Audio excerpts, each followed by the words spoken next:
Capítulo 1. La seguridad de la esfera. Quien controla el pasado, controla el futuro. Quien controla el presente, controla el pasado.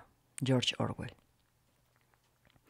Muchos de los que aseguran que la Tierra es esférica y que se sabe desde hace mucho tiempo, aseguran con más solidez aún que al menos se sabe esférica desde hace algo más que un siglo, y todos ellos no dudan de que la demostración final sucedió hace unos 50 años con el primer viaje a la Luna. En esta investigación no nos detendremos en estos últimos años, ni siquiera repasaremos lo sucedido desde el siglo XVIII. Quizás haya alguna referencia vaga de este siglo y nada más, sino que nos centraremos en la historia hasta el siglo XVII, es decir, hasta que el heliocentrismo se consolidó como modelo científico y se sentaron las bases de la ciencia astronómica moderna.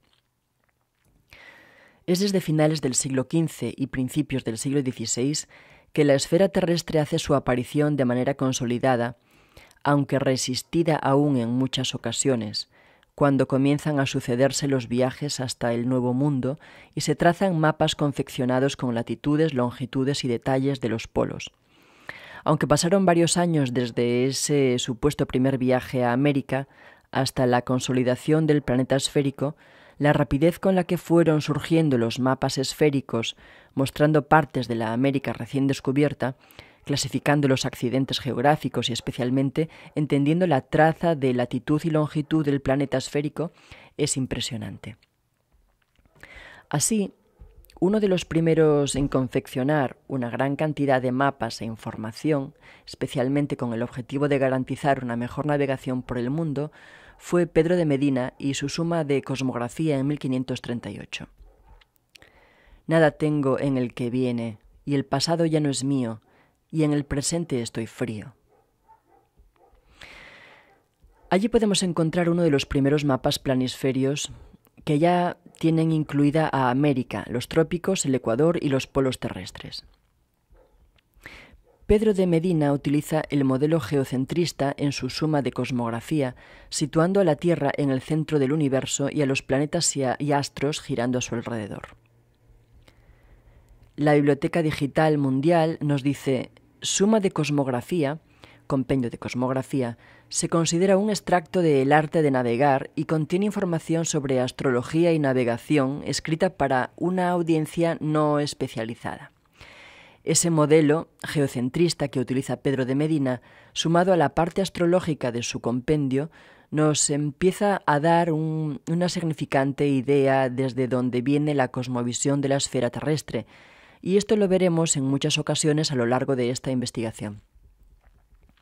Para empezar a comprender esto dicho, y así no divagar en vueltas innecesarias, Pedro de Medina nos muestra la combinación entre geocentrismo y astrología acá.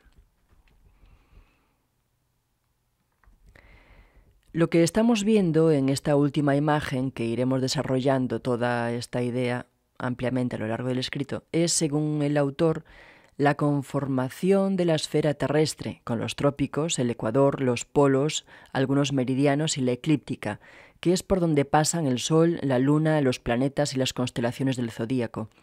Y según aquellos que conocen de astrología, es la esfera de influencia astral del observador modificada, cuyo centro es la ubicación del observador, ahora reemplazada por la esfera terrestre.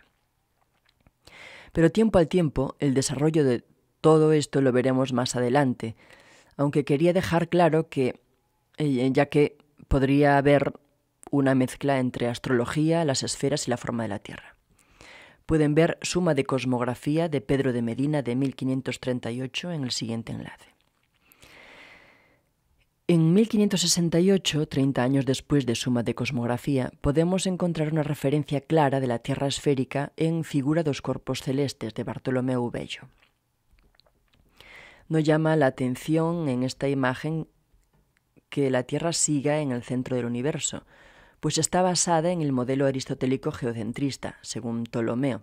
Ya llegaremos al increíble Almagesto, pero sí llama la atención que exista la eclíptica marcada en la esfera terrestre. Si recordamos la imagen astrológica Esfera del Mundo de Pedro de Medina, comenzamos a entender por qué la eclíptica continúa allí, siendo que debería ser una marca externa a la esfera terrestre. Como iremos viendo, esta imagen está cargada con algo más que astrología. Y eso es la enorme influencia que tuvo la Iglesia Católica en el desarrollo de todos estos modelos. Por eso podemos ver una representación de Dios y de Jesús en la parte superior de la imagen y leer claramente Coelum Empyreum Habitaculum Dei Omnium Electorum, que significa el empíreo de Dios y el elegido, siendo el empíreo lo que está luego del noveno cielo, que según la creencia católica no estaba limitado espacialmente ni constituido de materia, como si se pensaba que lo estaban las otras regiones. Era en realidad un sitio espiritual, fuera del tiempo y del espacio, mientras los 9 cielos están en continuo movimiento. El empíreo se encuentra eternamente inmóvil, nos cuenta Wikipedia.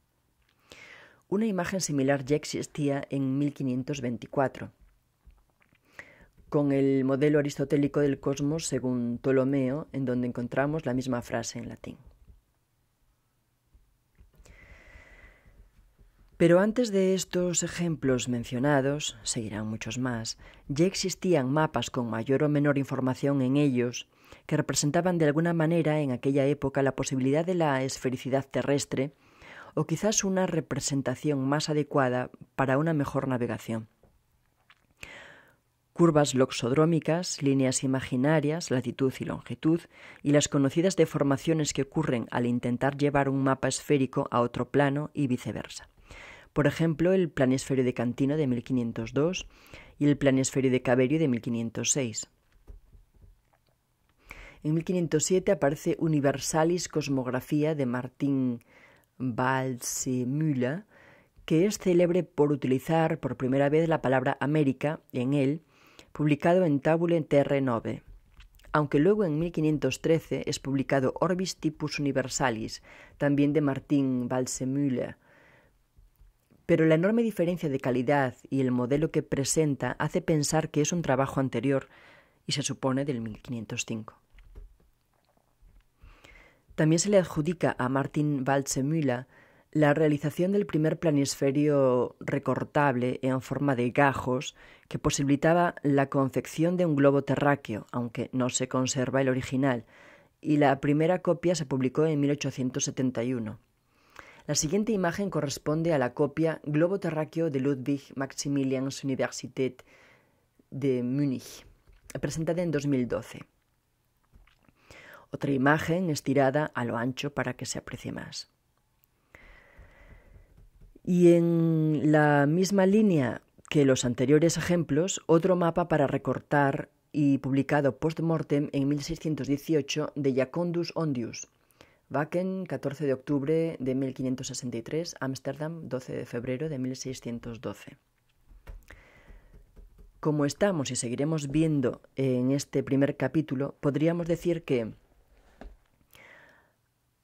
a partir del siglo XVI la idea de una tierra esférica comenzó a consolidarse a partir de los mapas, que eran esencialmente necesarios para la navegación, el comercio y la conquista, y comprender así la ubicación aproximada en este sitio que denominamos planeta. Es por eso que las líneas loxodrómicas fueron tan importantes en los mapas, ya que eran gracias a ellas que podía hacerse un viaje de manera directa de un lugar a otro sin demoras y reduciendo la posibilidad de perder la orientación. Todo lo demás, su forma, las líneas imaginarias y el punto de observación, están basados en la creciente creencia de la esfericidad terrestre, impulsada, como veremos más adelante, por la Iglesia Católica, más que por los científicos de la época.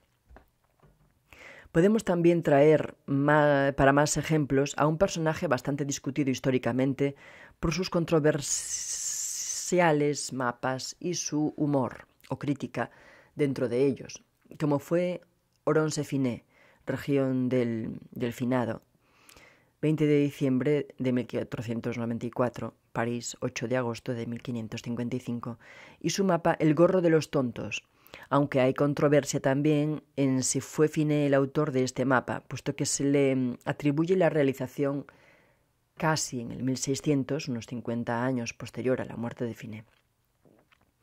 Por ejemplo, la Biblioteca Nacional de Francia, de la cual hablaremos extensamente más adelante por su exposición sobre la esfera terrestre, le atribuye este mapa a Peter Appianus, 16 de abril de 1495, 21 de abril de 1552, realizado en 1590, pero también sería un mapa posterior a su muerte. Otras páginas suelen atribuirle el mapa al cartógrafo y geógrafo flamenco Abraham Ortelius en 1580, pero tampoco está claro.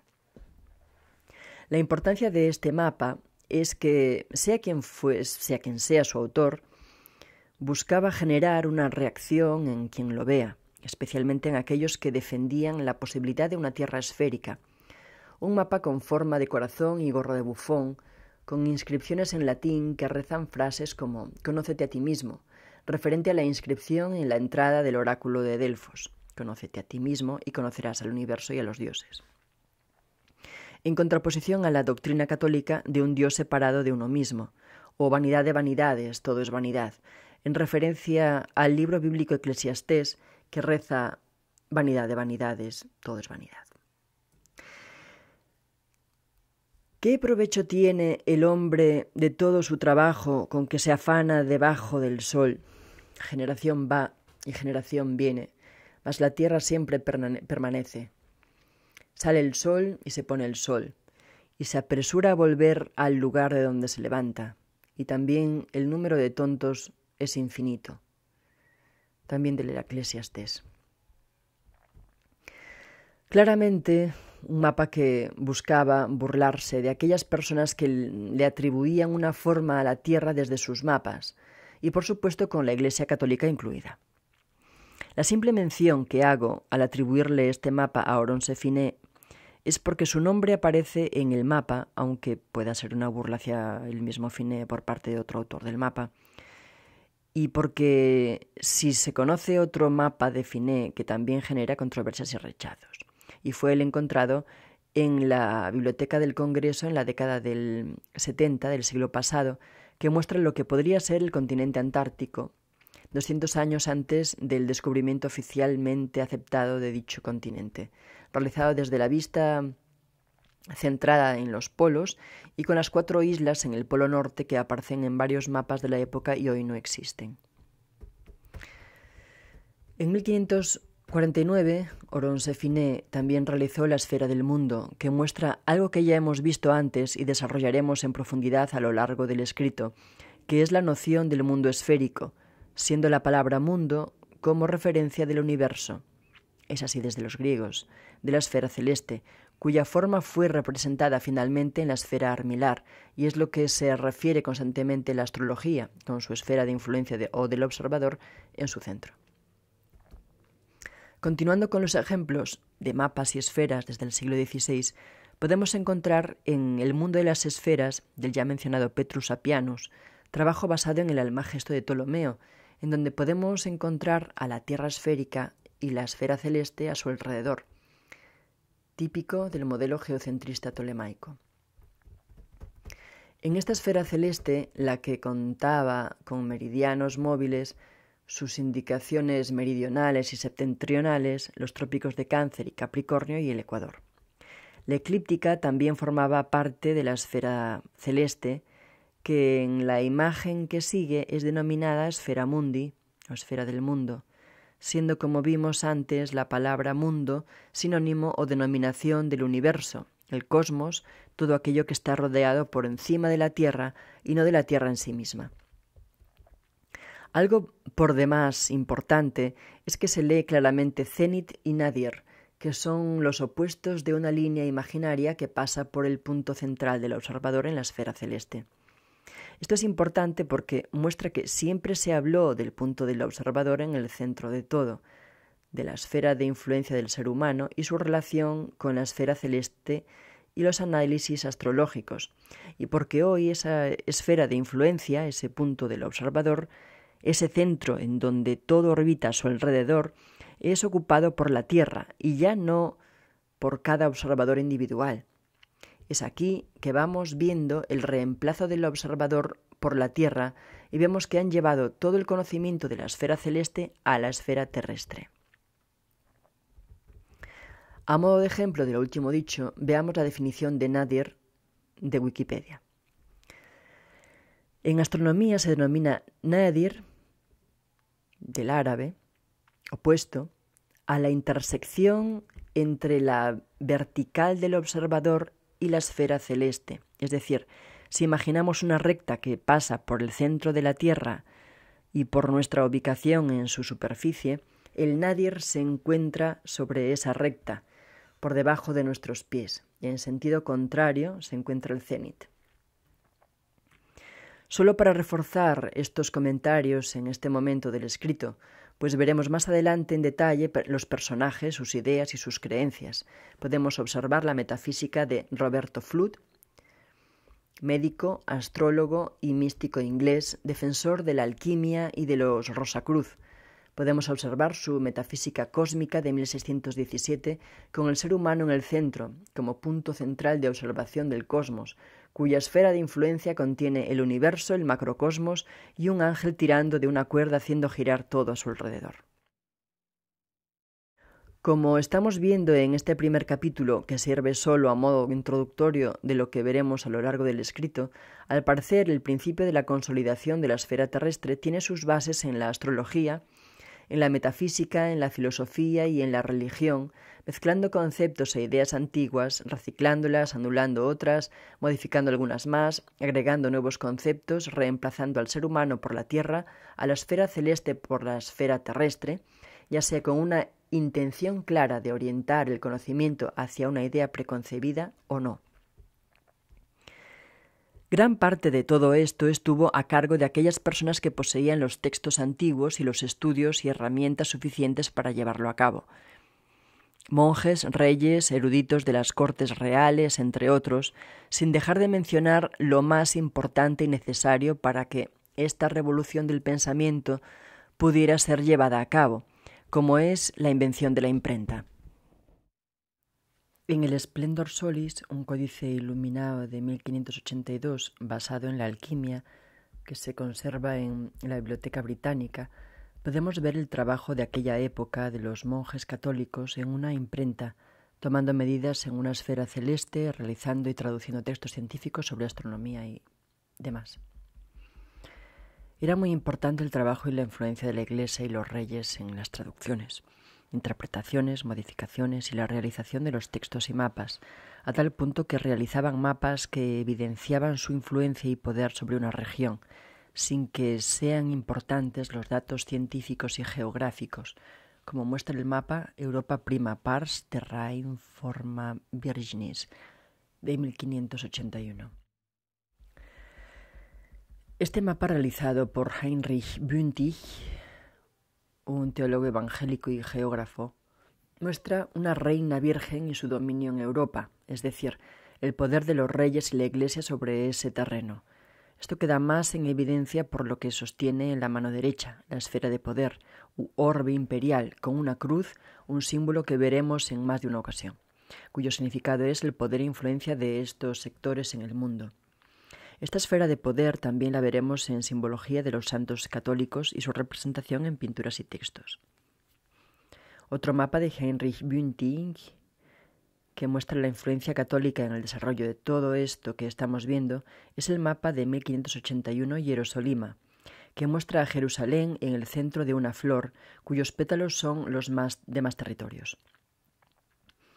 Este mapa es muy importante para comprender muchas cosas anteriores y posteriores a esta fecha, pues refleja la idea e intención de la Iglesia Católica y la influencia que tuvo desde siempre. Por ejemplo, y ya llegaremos más en detalle a esta cuestión, las cruzadas tuvieron como objetivo público, es lo que siempre nos dicen, defender el viaje de los peregrinos devotos católicos a Tierra Santa contra los musulmanes. Jerusalén es el centro de esta Tierra Santa, aunque hay varios lugares referenciados como Tierra Santa. Y fue la Iglesia y el poder real los que impulsaron estas guerras. Hay que mencionar que muchos de los textos traducidos por la Iglesia, que hoy son la base de la ciencia y el conocimiento antiguo, por el cual se sustenta la idea de que ya en la antigüedad se sabía que la Tierra era una esfera, eran de dominio musulmán. No podemos no mencionar también que Google hoy nos muestra en su mapa que esta región es Israel y ya no Palestina, Observemos el centro de la esfera de influencia, el centro del observador, en donde todo lo demás gira a su alrededor, por si no está quedando claro de qué venimos hablando. Siguiendo con los ejemplos de este principio de consolidación esférica terrestre y anticipando que es imposible mostrar todos los que puede haber, observemos algunos mapas basados principalmente en Ptolomeo, cuya interpretación fue trasladada a los mapas principalmente a finales del siglo XV y luego en el siglo XVI. Ya hablaremos del Almagesto y la enorme influencia en todo esto, desde su traducción al latín de una traducción árabe realizada siglos después de su supuesta realización. Representación según la interpretación del siglo XV de Ptolomeo y el globo terrestre que se encuentra en la biblioteca del Museo de Valladolid. La representación del siglo XV del monje benedictino alemán Nicolás Germanus en el libro Cosmographie. Pueden verlo completo en este enlace.